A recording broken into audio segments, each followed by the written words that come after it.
Well, a very good morning, everyone, and thank you very much for joining me here today for this food and beverage webinar. I'll start by saying excuse me for my my voice today. Woken up with a bit of a croaky throat, but didn't want to postpone this due to the numbers that were here and mucking anyone around at the last minute. So my apologies for my voice today, but hopefully you can hear me loud and clear. Great to have you join us here for this monthly webinar that we run here at THC. And today's topic is how to create a high-performing F&B business. Hopefully you can see my screen. I'm going to run through a series of slides here for you and lots of opportunity at the end to ask any questions. Speaking of questions, we've got the chat box down the bottom there. So if you have questions along the way that you'd like me to answer at the end, please feel free to drop your questions in the chat box and I will make sure that I allow time to get to that at the end. So let's get into our webinar today, a hot topic and one that obviously in our business at the hospitality company, we are always helping clients drive and build a high-performing team. And so we've had a pretty extensive experience over 23 years of doing that. And we wanted to show you some of the insights into what we do and how we get our clients thinking the right way about a high-performing business. So topics going to cover today, broken down into these, which you would have seen when you registered. One was to determine where your business sits right now. Where do you sit on when you see it shortly, which is our business performance quadrant? Where are you sitting right now? Where are the opportunities to move into a better quadrant for the business? Secondly, understand what's required to build a high-performing hospo business. Thirdly, understand that a focus on high performance helps retain your best people. And finally, what it takes to lead a high performing business. So they're going to be our topics for today. Now, looking at a high performing business, one of the things that we want you to start thinking about is the results, because it's one thing to to get really clear about what you want to do in terms of the actions and activities. And because in the hospitality industry, we're very quick to want to take action on things. But before we do all that, before we even contemplate that, those activities, we want to really get clear about what are we doing them for and how would they be measured. And so in terms of the results of a high-performing business, this is how we would lay it out and encourage you to think about it in terms of your F&B business. Number one of the first results you want to achieve and create in a high-performing business will be outstanding food and beverage. So we're in the food and beverage business. That's what we create. Is it outstanding? Now, just to clarify that word outstanding, that outstanding does not mean that if you are a burger business, casual, quick order or fast food burger business, that you have to turn your restaurant or your burger business into a restaurant to be outstanding. That's not what we're talking about here. What we're saying is you've made a promise to the customer about what you do: tasty burgers, beautiful steak, fresh seafood, beautiful canapes if you're a catering company.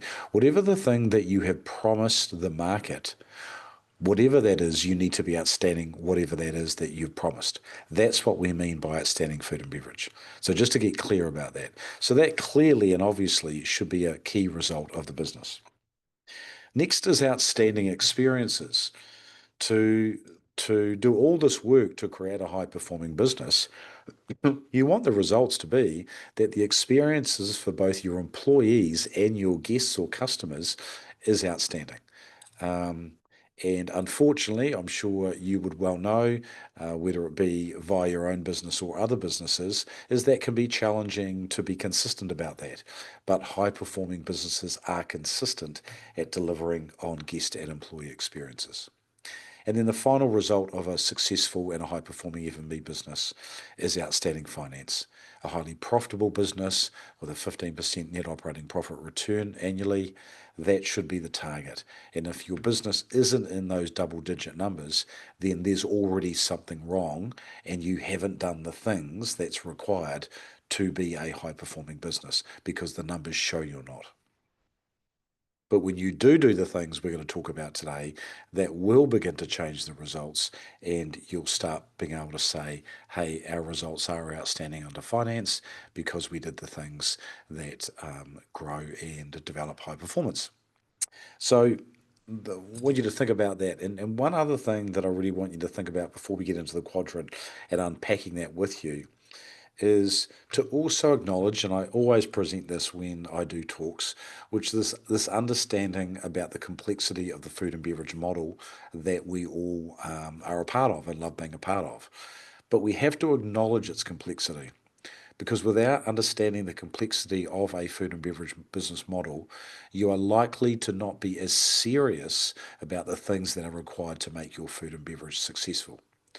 So it is complex. Why is it complex? How is it complex? Let's have a look at what we mean by complexity.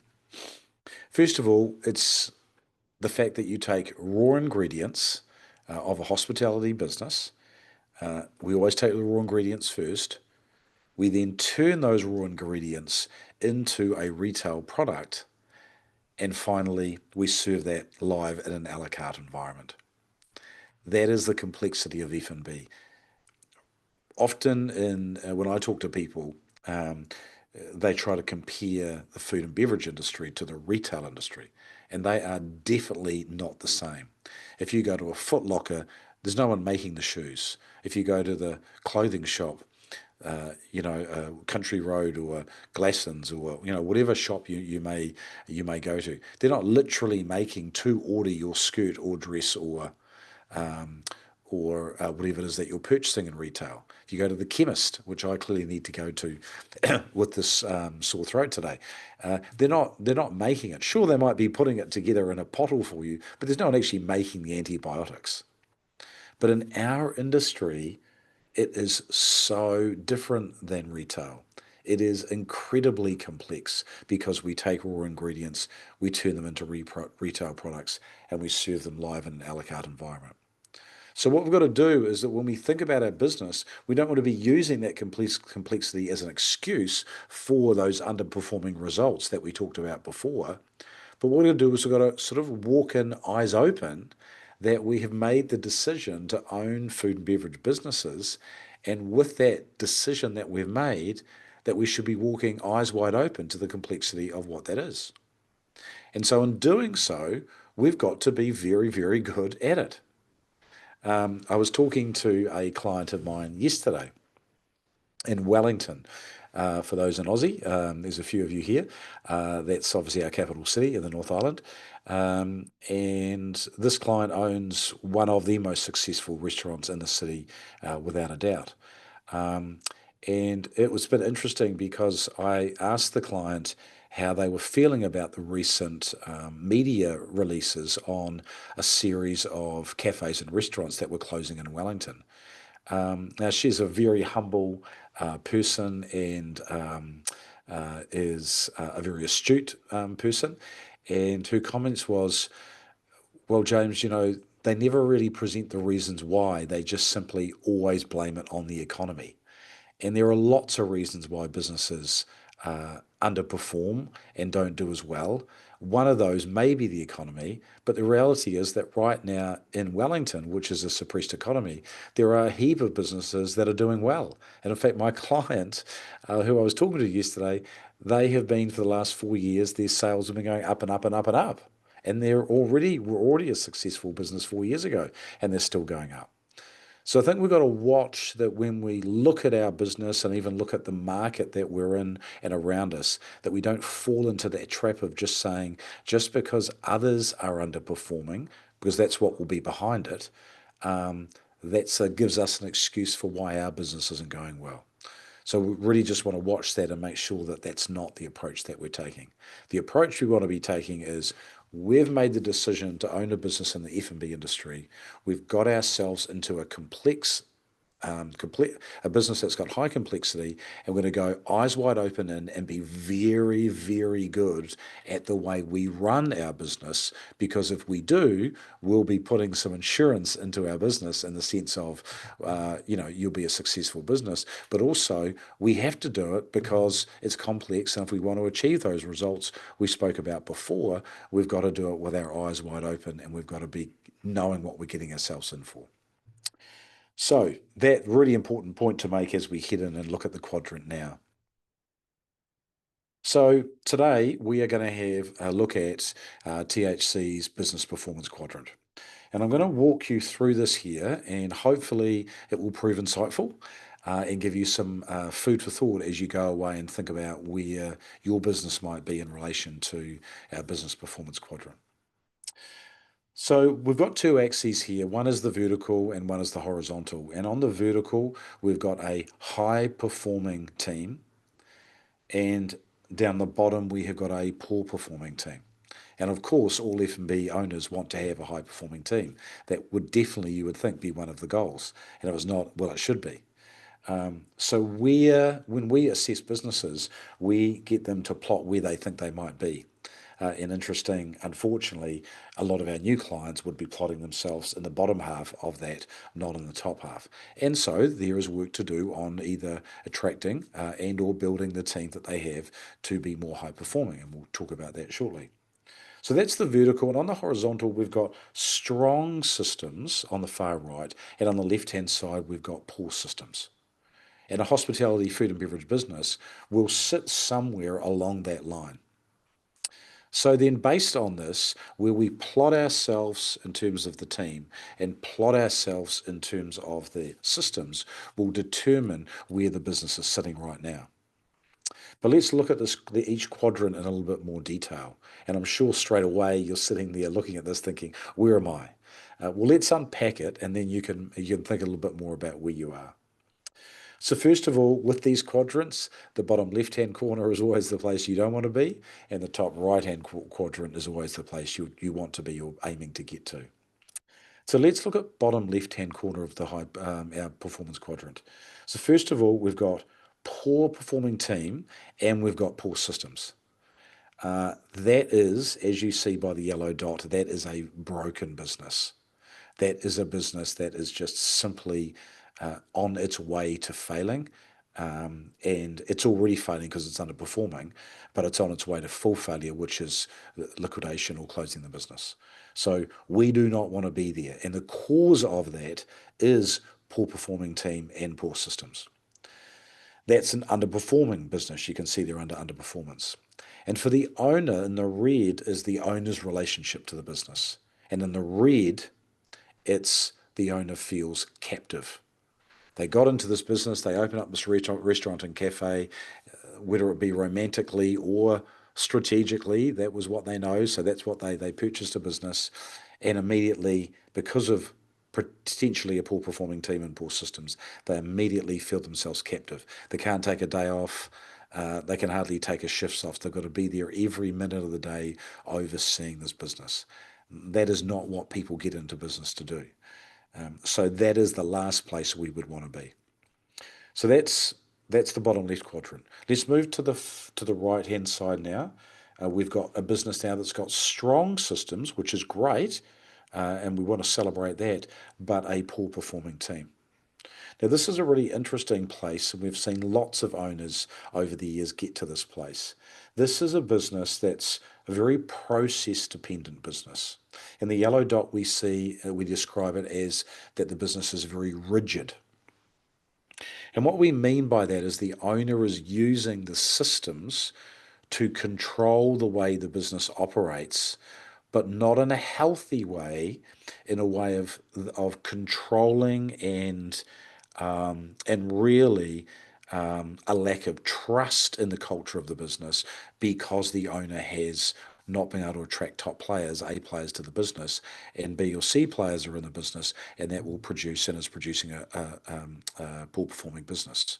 So that is not actually a great culture. It doesn't feel good for the owner because the owner knows that they don't trust people and are putting systems in place, not in a healthy way, but in a way of sort of command and control. and obviously are still stressed out because they've got a poor performing team. That although the restaurant might have good reservation systems and good sequence of service and good stock systems, for example, I'm just naming a few, the people doing those things aren't doing them well, and they're just not doing things well generally, and that's going to affect the guest experience, it's going to affect the employee experience, which are those two results we talked about at the beginning that we want to be nailing.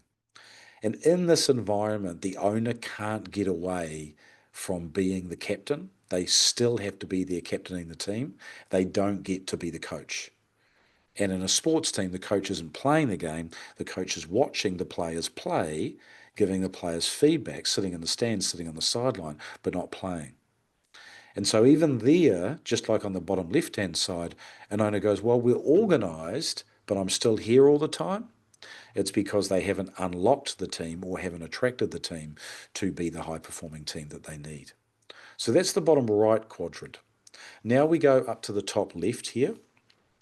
And here again, an interesting one because it's a mix of some good stuff and not so good. The good stuff is that this business in the top left-hand corner is a high-performing team.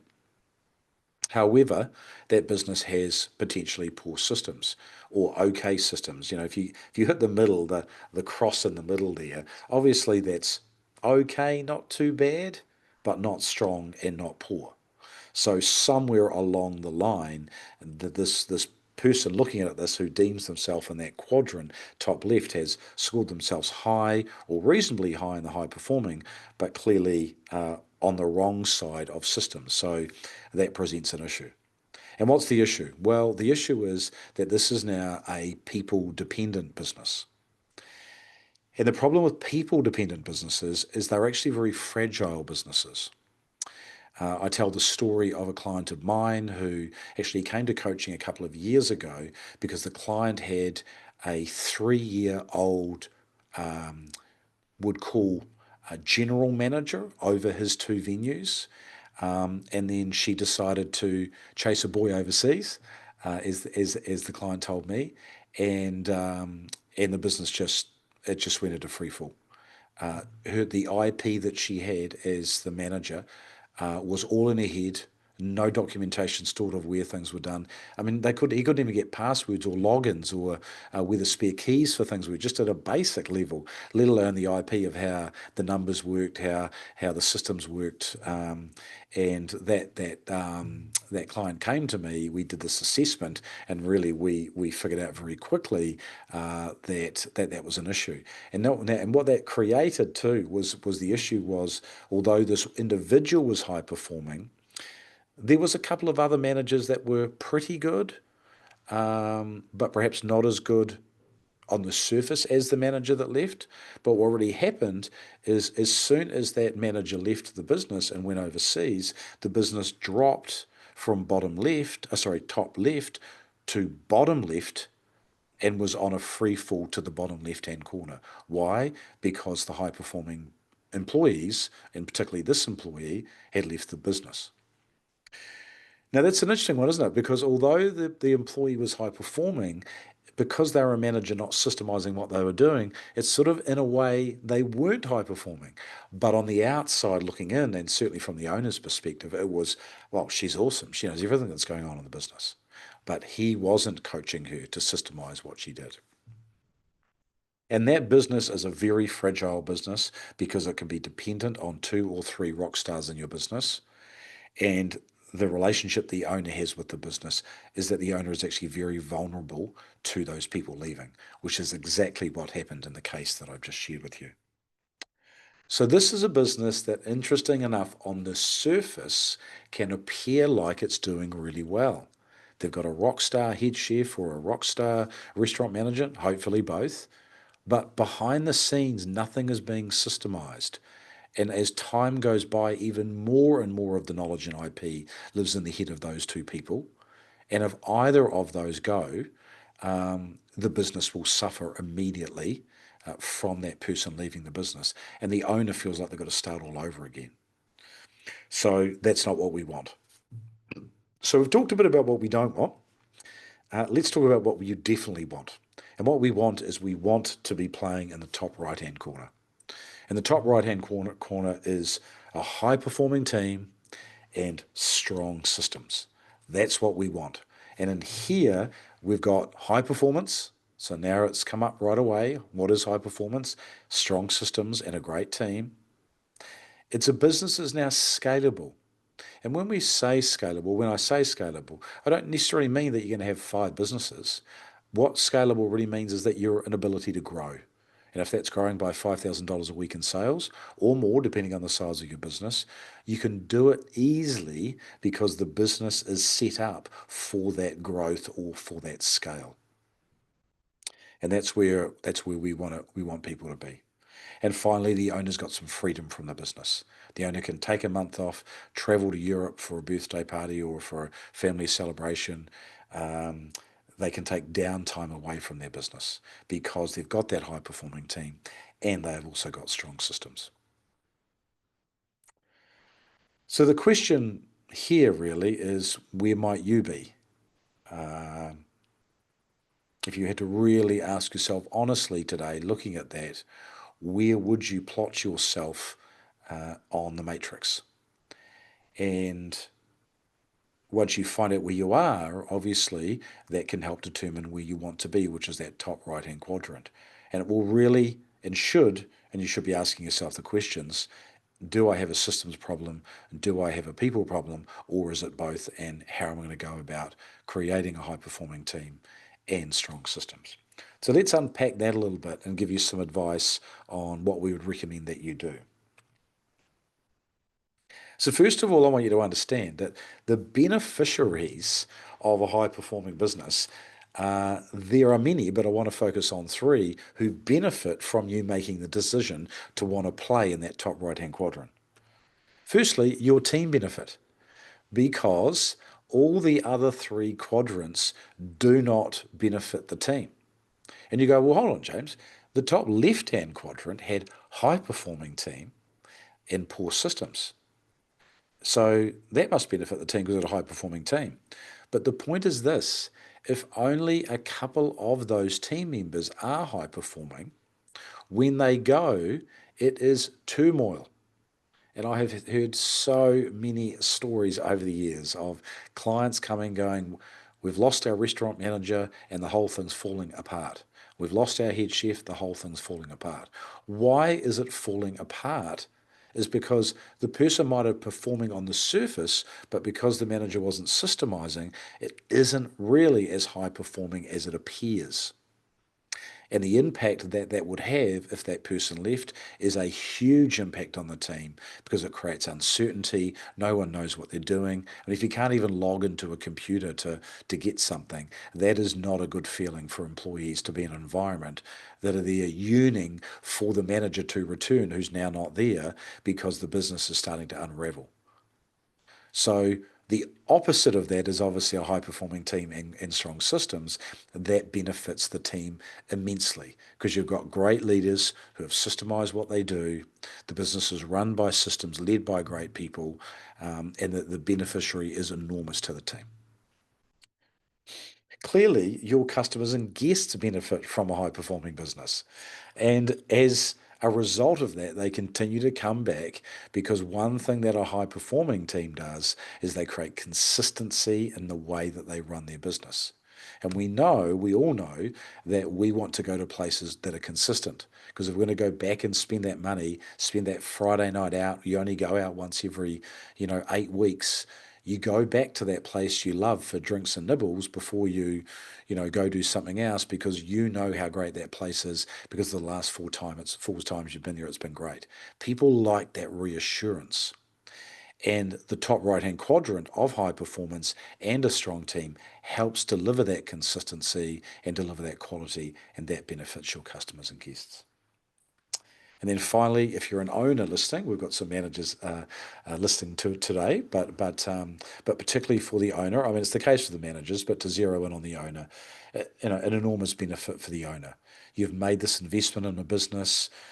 You've put your house on the line, or you've guarantored against loans, whatever you might have done to get into this business. Hopefully not. You haven't done too much of that, but if you do, there's a lot on the line. And so you have to be a beneficiary of high performing business, whether that be reducing debt, improving profitability. You've got to win from this. We can't have a business where everyone's just working. And I always say, you can be working but not performing, but people that are performing and doing good work. Building a high performance, there's got to be a beneficiary for the owner because they're the ones who have made the biggest investment and biggest risk when it comes to owning the business. And there's nothing selfish about that. It should just be a normal and natural outcome of owning a high performing F&B business. So, just a reminder, any questions, bang those down in the chat box. Happy to answer those just near the end. We're about halfway through, so we'll just keep going along here.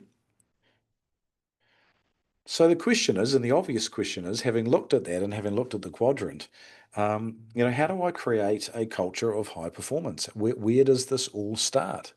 It sounds good, and you'd like it, and you'd like it tomorrow. I'm sure you would. But really, if you're in one of the three quadrants that we don't want you in, and you want to be in the top right, how does this all start? And although my answer right here may seem almost too obvious, it is a very important point to make. And that is, you've got to make the decision to.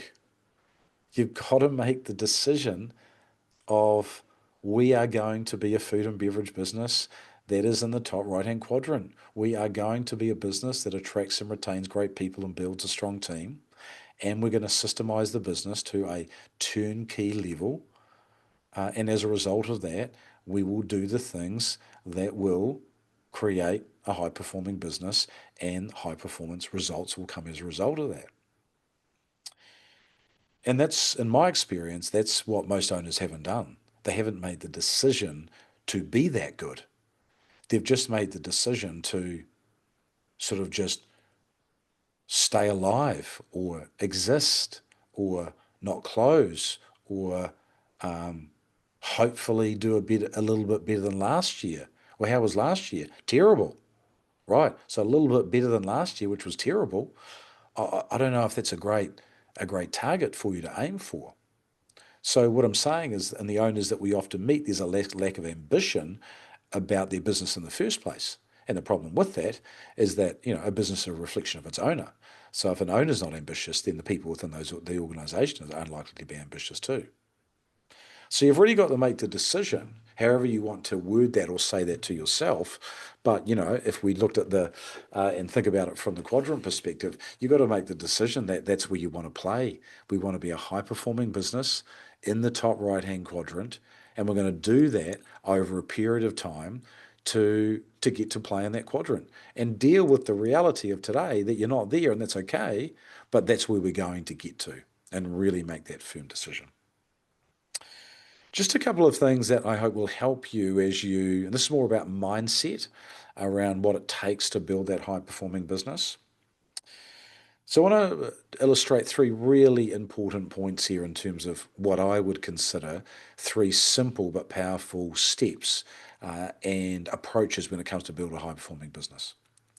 So number one, you've actually got to get it right from the beginning, which is to create an offering that will prove both popular and profitable as a business model. So whatever it is that you currently have created, asking yourself the question, can this be really popular in the market? E.g., lots of people want it. And secondly, can it be profitable? Because, having either one of those, a profitable business that's not popular, that's not going to last very long. And a popular business is not profitable, is not going to last very long. And this is really about this ability to because we get excited about the new cafe or the restaurant or the fast casual place we want to create. And we get excited about the vision of what that looks like. But often what happens for owners is in all of that creative and visionary work that gets them excited, and they can picture where the booth seats are going and what the back bar is going to look like and how the kitchen's going to be laid out. Sometimes in all of that excitement, they lose sight of the fact of those original important questions that sometimes I think they either don't ask or gloss over, which is questions like this. Is what we're about to do, can this be popular and can it be profitable? And if either of those you aren't convinced on, I would be asking questions right away. So getting the offering right at the beginning is super important. The second thing for high performance, I would say, is learn how to create and develop a world-class operating system. Michael Gerber talks about it in the book The E-Myth. Highly recommend that as a book to read. He talks about the operating system, this absolutely integrated operating system. You've got to have a strong focus on systemization to build a high performing team. Even when you listen to sports teams, this is going out, and we've got people here from New Zealand and Australia, so we all know about sport in some way, shape, or form. And when you listen to the sports teams, or you hear the players being interviewed, and the coaches too, obviously, but even the players, you hear them talk about, we've just got to get our systems right. And it's like a netball team or a rugby team, and here they are talking about getting their systems right. That has to be the case for a high-performing F&B business. If you don't get the system and the systems, the subsystems of the business right, you are you are absolutely not going to create a high-performing business. You might have a business that's performing but not high performing, or a business that's existing, and I would not call an existing business a high performing business, or even really a performing business if it's just existing. It's just staying alive. And then the third thing we have to do, of course, which is to learn how to attract and retain great employees.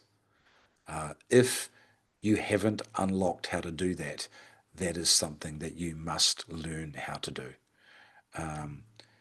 Because even though we may have great systems, as we saw by the quadrant, if we don't have great players on the team, the systems don't matter, and you won't get to high performance. You might get to okay, you may even get to reasonable with an okay team members, but you really want top team members, top talent, and great employees that you're super proud of that you've attracted to the business.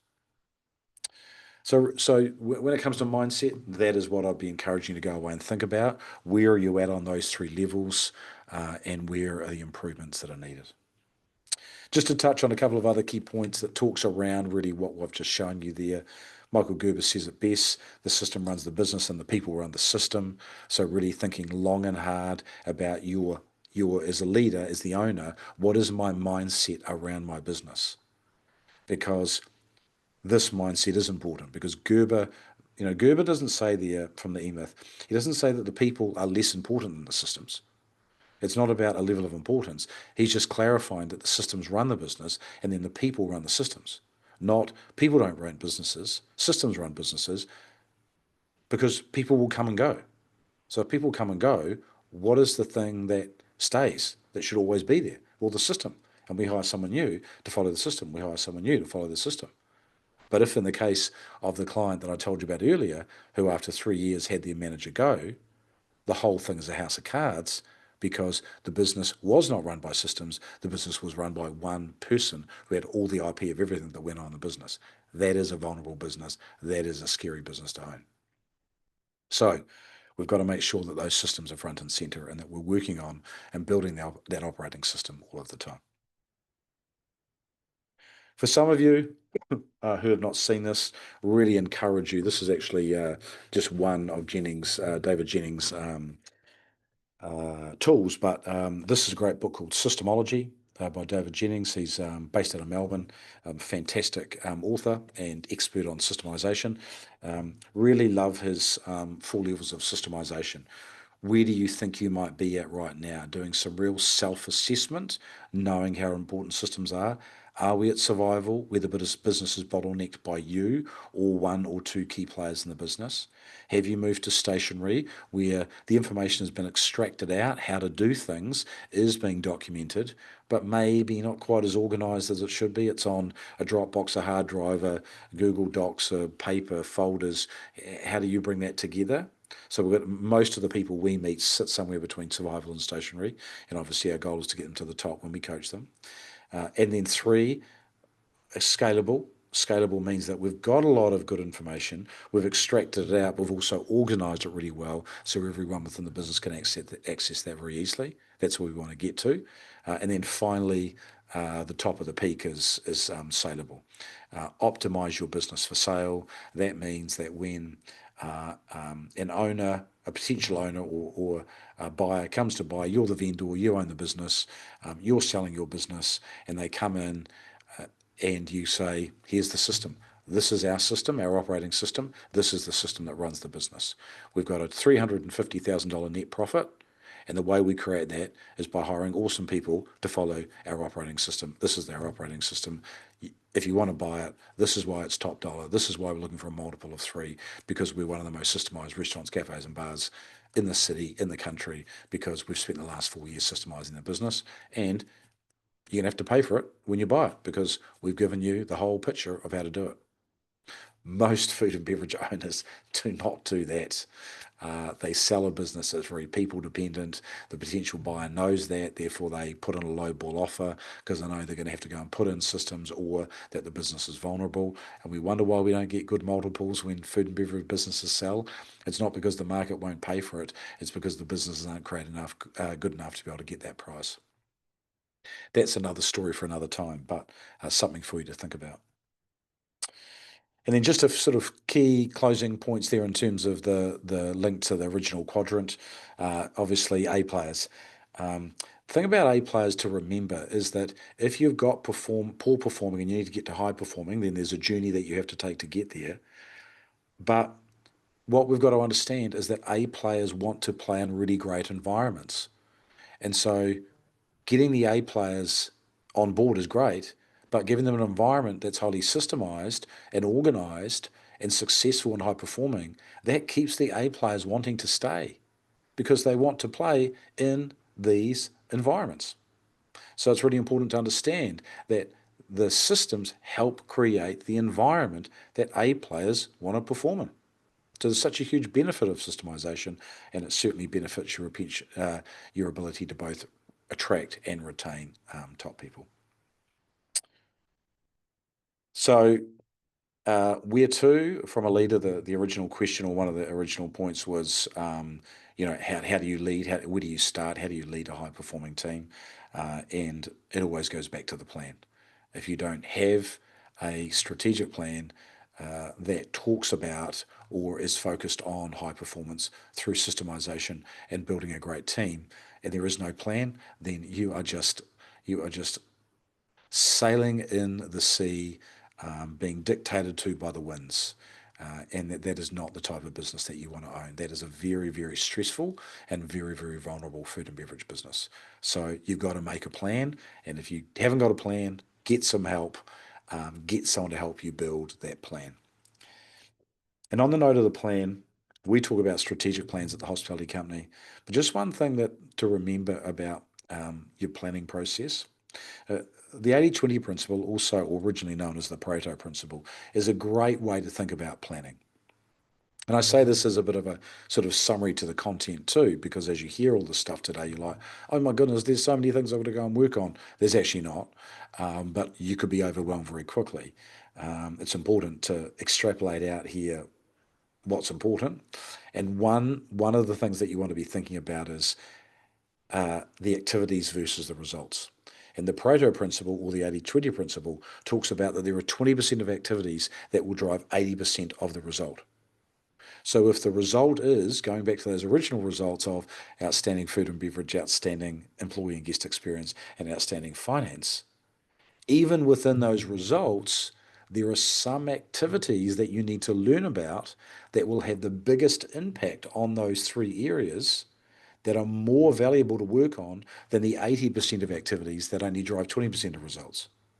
And if you don't know that, you need to find out what those are. You need to get some help and you need to get support to know what those are. Why? Because all F&B owners are limited with their time. And so because they're limited with their time, the last thing they want to be doing is wasting time on the wrong things. They want to be putting all the energy on those 20% of activities that drives 80% of results.